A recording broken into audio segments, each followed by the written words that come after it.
अस्सलाम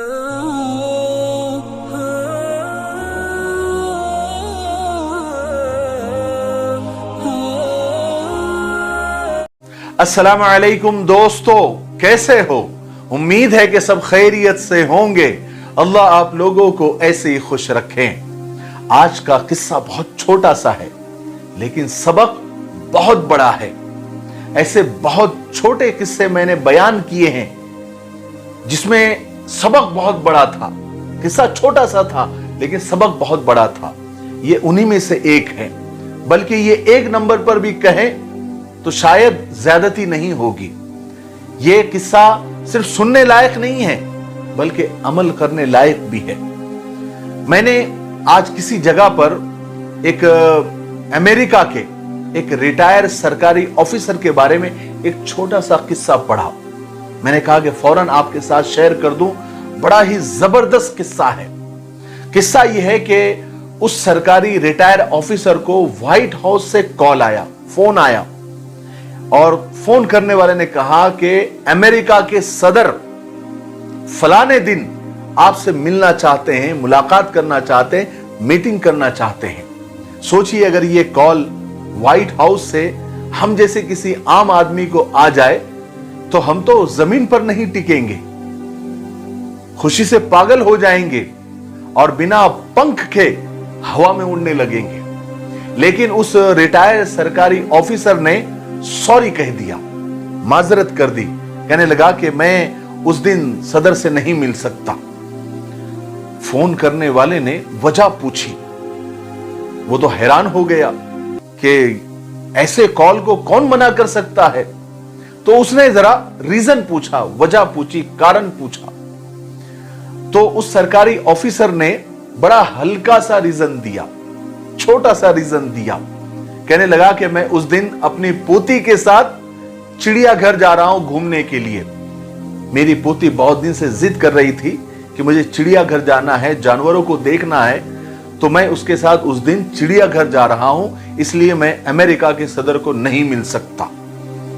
यह जवाब सुनकर फोन करने वाला बड़ा हैरान हो गया और थोड़ा सा नाराज भी हुआ और बड़े तीखे लहजे में उसने कहा कि सर, आप चिड़ियाघर को सदर की मुलाकात पर फौकियत दे रहे हो, यानी चिड़ियाघर को सदर पर अहमियत दे रहे हो।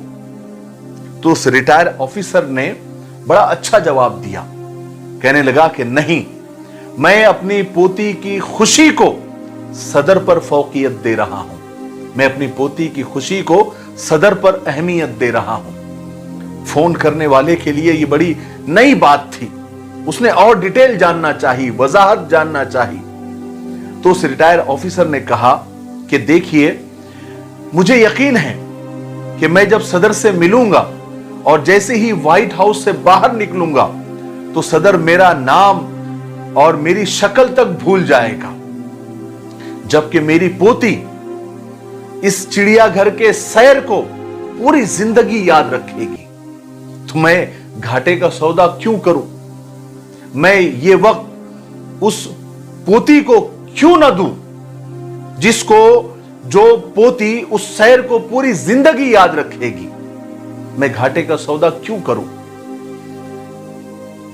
मेरी पोती उस दिन को, उस वक्त को, मेरी शक्ल को, मेरे नाम को पूरी जिंदगी याद रखेगी, जो मुझसे बेहद मोहब्बत करती है, जो उस दिन का बेसब्री से इंतजार कर रही है और उस वक्त के लिए घड़ियां तक गिन रही है। हाय हाय हाय हाय हाय।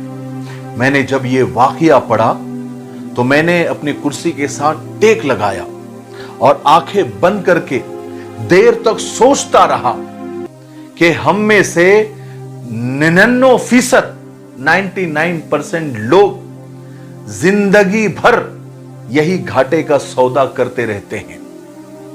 हम लोग हमेशा उन लोगों को अपनी जिंदगी के कीमती तरीन लम्हात दे देते हैं जिनकी नजर में हमारी कोई औकात नहीं होती, हमारी कोई अहमियत ही नहीं होती, जिनके लिए हम हो या ना हो कोई फर्क ही नहीं पड़ता, जो हमारी गैर मौजूदगी में हमारे जैसे किसी दूसरे शख्स से भी काम चला लेते हैं। मैंने सोचा कि हम अपने संगदिल बॉस को हमेशा अपनी उस बीवी पर फौकियत देते रहते हैं, अहमियत देते रहते हैं, जो हमारे लिए दरवाजा खोलने के लिए, हमें गरम गरम खाना खिलाने के लिए 2-2 बजे तक जागती रहती है। हम अपने बेवफा पेशे को अपने उन बच्चों पर फौकियत देते हैं जो महीने महीने हमारे लुम्स, हमारे छूने, हमारी शफकत, हमारी आवाज को तरस जाते हैं, जो हमें सिर्फ एल्बमों में, तस्वीरों में देखते रहते हैं, जो हमें याद करते करते बड़े हो जाते हैं, जो हमारा इंतजार करते करते जवान हो जाते हैं, लेकिन उन्हें हमारा कुर्ब नसीब नहीं होता। हम उन्हें उनका जायज वक्त नहीं दे पाते। मैंने सोचा यकीनन हम सब घाटे के सौदागर हैं। आखिर में एक बात याद रखें, रिश्ते पैसों के नहीं, तवज्जो के मोहताज होते हैं। मुझे उम्मीद है कि आज के किस्से का मकसद, उसका निचोड़, उसका लुब्बे लुबाब हम सबको समझ आ गया होगा। इसलिए सबसे पहले अपने रिश्ते, अपने ताल्लुकात, अपने घर वालों को अपना वक्त दिया करें, अपना प्यार, अपनी मोहब्बत और अपना सब कुछ अपने घर वालों के लिए सबसे पहले। उनका सबसे ज्यादा हक है। अल्लाह ताला हमें अमल करने की तौफीक नसीब फरमाए। मेरे लिए, पूरी उम्मत के लिए, पूरी इंसानियत, पूरी मानवता के लिए और हमारे प्यारे मुल्क भारत के लिए और यहाँ की अमन शांति के लिए और यहाँ की तरक्की और उन्नति के लिए खूब दुआएं करते रहे। अस्सलामु अलैकुम व रहमतुल्लाहि व बरकातुहू।